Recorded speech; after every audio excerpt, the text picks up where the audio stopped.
आज का हमारा लेक्चर होगा प्रॉपर्टीज़ ऑफ एल्गोरिदम, यानी हमारे एल्गोरिदम की प्रॉपर्टीज़ के ऊपर। तो यहाँ पर टोटल 10 to 12 हमारी प्रॉपर्टीज़ हैं जो बहुत ज़्यादा इंपॉर्टेंट हैं। अगर हम इन प्रॉपर्टीज़ को अंडरस्टैंड कर लेते हैं तो हमारा एल्गोरिदम लिखना जो है वो बहुत ज़्यादा आसान हो जाता है। तो सबसे पहली प्रॉपर्टी में आ रहा है हमारे पास फाइनाइटनेस। फाइनाइट का मतलब क्या होता है? एक होता है इनफाइनाइट और एक होता है फाइनाइट। फाइनाइट का मतलब होता है कि एक कोई ना कोई इसका एंड पॉइंट है, इसके अंदर फाइनाइट नंबर ऑफ स्टेप्स होते हैं, या कोई ना कोई ऐसा पॉइंट होता है जिससे हमारा जो प्रोग्राम होता है वो टर्मिनेट हो जाता है। N algorithm must terminate after a finite number of steps के बाद हमारे एल्गोरिदम ने हर हाल में खत्म होना होता है। जैसे यहाँ पे उन्होंने कहा है बबल सॉर्ट की एग्जांपल ले लें, तो बबल सॉर्ट में क्या होता है कि हमें अनसॉर्टेड अरेज या अनसॉर्टेड नंबर मिले होते हैं और हम लोगों ने उन नंबर्स को सॉर्टेड फॉर्म में करना होता है। बबल सॉर्ट का यूज करते हमने उनको अरेंज करना होता है।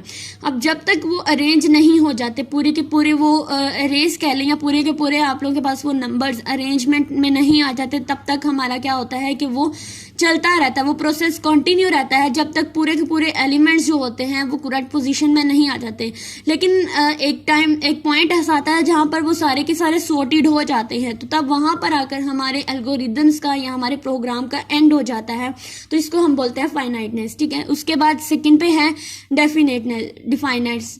इसका मतलब क्या होता है? डिफाइनेट्स का मतलब होता है कि each step of algorithm must be precisely defined and unambiguous. इसका मतलब ये होता है कि हर स्टेप जो होता है हमारे एल्गोरिथम का वो क्लियरली डिफाइंड होना चाहिए, इसके अंदर किसी किस्म की एम्बिगिटी नहीं होनी चाहिए, क्लैरिफाई होना चाहिए बिल्कुल। Leaving no room for interpretation. अब यहाँ पर देखिए एग्जांपल है सूडो कोड और programming language statement like increment a counter variable और swap two value should be unambiguous होते हैं। यानी देखिए इसका मतलब क्या होता है कि हम लोगों ने जो इंक्रीमेंट करना था काउंटर वेरिएबल के अंदर, जैसे फॉर लूप के अंदर i++ होता है, तो ये हमारे पास काउंटर वेरिएबल के अंदर इंक्रीमेंट होता है वेरिएबल का, और स्वैप टू नंबर्स, और जब हमने टू वैल्यूज को स्वैप करना होता है तो तब हमारे पास ये होना चाहिए कि इनके अंदर किसी किस्म की कोई भी अनक्लैरिटी नहीं होनी चाहिए, अनएम्बिगियस नहीं होनी चाहिए, ये हमेशा प्रिसाइजली डिफाइंड किए जाने चाहिए। उसके बाद input. An algorithm should have 0 और more input which are values और data provided to it before execution. अब हमारे पास क्या है कि हमारे जो एल्गोरिथम्स की इनपुट होनी चाहिए, एक 0 होनी चाहिए, 0 से ज्यादा। समटाइम ऐसा होता है ना कि हम लोग वैल्यू इनिशियलाइज कर देते हैं 0 को, जैसे i=0, तो ये हमने 0 साइन कर दिया। हम कोई भी वैल्यू दे सकते हैं, एज अ इनपुट भी कर सकते हैं, स्कैनफ का यूज करते हैं हम 0 को भी इनपुट कर सकते हैं। ठीक है, which are a value data provided to before execution से पहले। ये वो वैल्यूज होती हैं, ये वो नंबर्स होते हैं जो हम लोग अपनी एग्जीक्यूशन से पहले प्रोवाइड करते हैं, क्योंकि इनके ऊपर हमें इम्प्लीमेंटेशन चाहिए होती है। जैसे अब सिंपल एडिशन एल्गोरिथम की बात कर लें तो हम लोगों ने क्या करना होता है, 2 नंबर्स को ऐड करना होता है। उसके बाद जाहिर बात है जब 2 नंबर हम लोग इनपुट देंगे तो ही ऐड होंगी।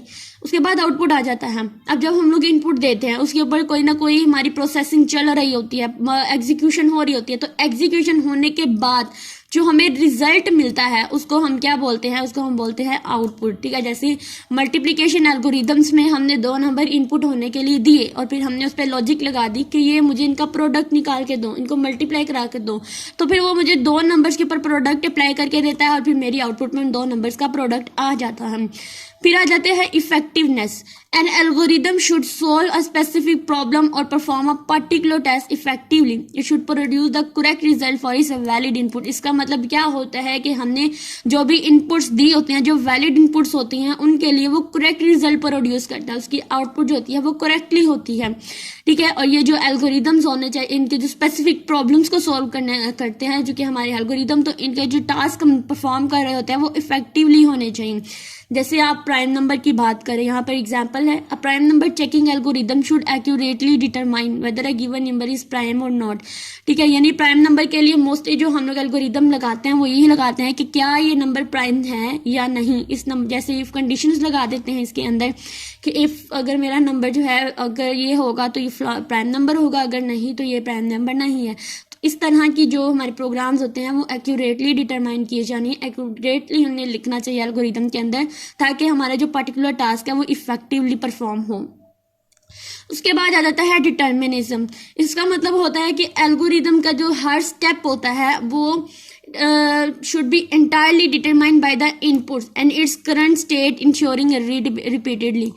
A simple loop that iterates over an array and perform the same operation on each element is deterministic. ठीक है, यानी इसका मतलब क्या होता है कि हमारे हर स्टेप पर जो भी ऑपरेशंस परफॉर्म हो रहा है, जो भी एल्गोरिदम्स का बिहेवियर होता है, हर स्टेप के ऊपर जो है वो इंटायरली हमें पता होना चाहिए। उसका उनका करंट स्टेट क्या है, उसकी रिपीट वो कितनी बार रिपीट होना चाहिए, उसके अंदर क्या क्या इनपुट्स हैं, हमें इन चीज़ के बारे में डिटरमिन होना चाहिए। डिटर्मिनिस्टिक का मतलब डिटरमाइन से ही निकला। डिटरमाइन का मतलब होता है मालूम करना किसी चीज़ को, तो हमें हमारे हर एल्गोरिदम के हर स्टेप के बिहेवियर का पता होना चाहिए। उसके बाद आ रहा है feasibility. Algorithm should be implemented using available resources, यानी इसका मतलब ये होता है कि जितने हमने रिसोर्सेज प्रोवाइड किए हैं उनके ऊपर ही हमें आउटपुट मिलनी चाहिए। हमारा एल्गोरिथम उन ही रिसोर्सेज के ऊपर जो है वो इम्प्लीमेंट होना चाहिए। जैसे हमारे रिसोर्सेज क्या हो सकते हैं, time, memory and computer power. यानी अवेलेबल रिसोर्सेज में है कि हमें उस एल्गोरिथम को, उस प्रॉब्लम को सॉल्व करने के लिए कितना टाइम लगेगा, कितनी मेमोरी लगेगी एंड कंप्यूटिंग की पावर कितनी है, इस चीज़ का हमें ख्याल रखना चाहिए और इसी अवेलेबल सोर्सेज के ऊपर हमें अपने एल्गोरिदम्स को इम्प्लीमेंट करना चाहिए। For example, an algorithm to solve a complex mathematical problem may be theoretically sound but not feasible due to the time it would take to execute.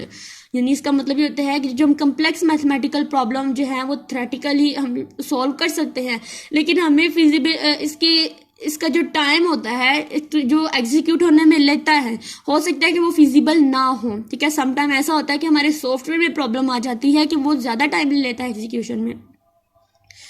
फिर आता है प्रिसिजन, प्रिसाइजनेस कह सकते हैं। प्रिसाइज का मतलब क्या होता है हमारे पास कि हमारा जो, इसका वैसे मतलब होता है कीमती, तो मतलब होता है कि अच्छे तरीके से, बगैर किसी भी अनक्लैरिटी के बगैर, यानी बहुत अच्छे तरीके से हमारे एल्गोरिदम का हर स्टेप जो होता है वो वेल डिफाइंड होना चाहिए, प्रिसाइज होना चाहिए विदाउट एनी एम्बिगिटी।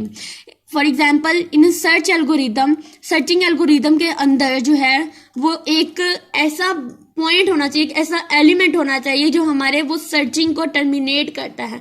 ठीक है, यानी हमारे सर्चिंग को ज़्यादा क्लैरिटी बनाता है, ज़्यादा वेल डिफाइंड बना रहा होता है। उसके बाद क्लैरिटी आ गया। N algorithm should be express clearly and understandably. जो एल्गोरिदम एक्सप्रेस किया जाता है वो क्लियरली होना चाहिए और उसको अच्छे से इतना क्लियर होना चाहिए कि हमें अच्छी उसकी अंडरस्टैंडेबिलिटी जो है वो अच्छी होनी चाहिए, यूजिंग अ फॉर्मल और सेमी फॉर्मल नोटेशंस का यूज़ करते हुए। इसका मतलब यही है कि आप लोग उसकी जो भी उसको जो भी लिखें एल्गोरिदम को, वो बहुत ज़्यादा अच्छे तरीके से, फॉर्मल तरीके से होना चाहिए। सेमी फॉर्मल नोटेशंस उसका यूज़ करते हुए हम एल्गोरिदम को लिखें। फॉर एग्जाम्पल, सूडो कोड और flow chart can be use to represent algorithm in a clear and understandable manner. जब हम फ्लो चार्ट बनाते हैं तो हमें बहुत ज़्यादा अच्छे से समझ आ जाती है कि क्या क्या चीज़ें कैसे रिप्रेजेंट की गई हैं। फिर आ जाता है मॉड्यूलैरिटी। मॉड्यूलैरिटी का मतलब क्या होता है, ये वर्ड ही मॉड्यूल से निकला है। जब हम अपने कम्प्लेक्स एल्गोरिदम को स्मॉलर बट मैनेजेबल मॉड्यूल्स के अंदर डिवाइड कर देते हैं तो देन हमारी जो प्रोग्राम की, हमारे एल्गोरिदम की जो रीडेबिलिटी होती है, जो उसकी मेंटेबिलिटी होती है, वो इनहेंस हो जाती है, यानी वो ज़्यादा हो जाती है, हमें ज़्यादा अच्छे से समझ आ जाती है। जब हम लोग बहुत ज़्यादा कम्प्लेक्स टास्क को बहुत ही मतलब मैनेजेबल मॉड्यूल्स के अंदर या छोटे छोटे पार्ट्स के अंदर डिवाइड कर देते हैं, देन हमें बहुत ईजिली समझ आ जाती है कि अच्छा इस पॉइंट के अंदर ये था, इस पार्ट के अंदर ये था, इस मॉड्यूल के अंदर ये था। ठीक है, जैसे breaking down a complex sorting algorithm into smaller function for comparison and swapping के लिए। उसके बाद आता है ऑप्टिमैलिटी। इसका मतलब होता है ऑप्टिमाइज करना, मतलब हमारे जो भी आउटपुट होती है वो करेक्टली प्रोड्यूस करनी चाहिए, फिर उनको मिनिमाइज करना चाहिए रिसोर्सेज यूजेस के लिए, यानी टाइम और मेमोरी कितनी लगेगी कितनी नहीं, उसके लिए इस चीज़ को मिनिमाइज करना बहुत ज़्यादा ज़रूरी होता है। ऑप्टिमल का मतलब होता है ऑप्टिमाइज करना, यानी प्रोग्राम को, जैसे हमारे क्विक सॉर्ट हैं, मर्ज सॉर्ट हैं, वो अपने सॉर्टिंग एल्गोरिदम्स के लिए वो ऑप्टिमल टाइम कम्प्लेक्सिटी का यूज़ करते हैं।